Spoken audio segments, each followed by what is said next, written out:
Ford van AC diagnosis. So we put a new compressor on this, and it was at night when it was cool outside, and the pressures all appeared to be normal. But then the next day in the heat, the AC didn't work quite well. And we can see on the gauges here that the low side pressure is a bit high. It should be between 20 and 40, usually hovering around 30. High side's about right, maybe a little on the low side.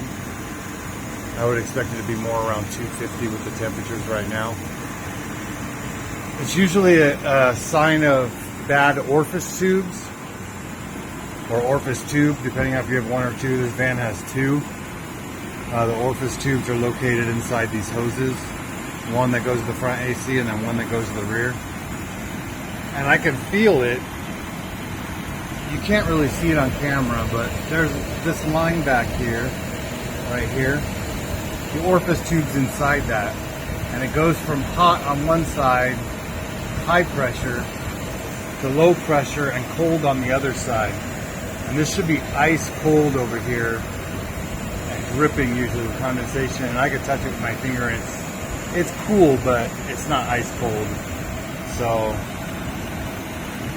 I believe the orifice tubes are plugged up. And that may have been what caused the AC compressor to fail. It may have been cycling on and off quite a bit often and just burned the clutch out. Also, one other thing I did notice is inside this valve right here, the service valve, if you can see it, it's got a tiny bit of bubbling inside of it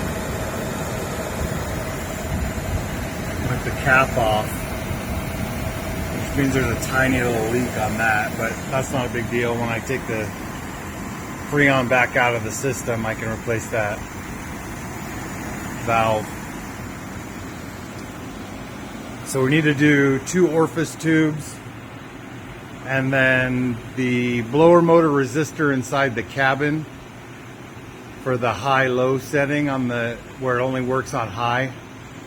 We need to replace that also, so you'll have more speeds than just high.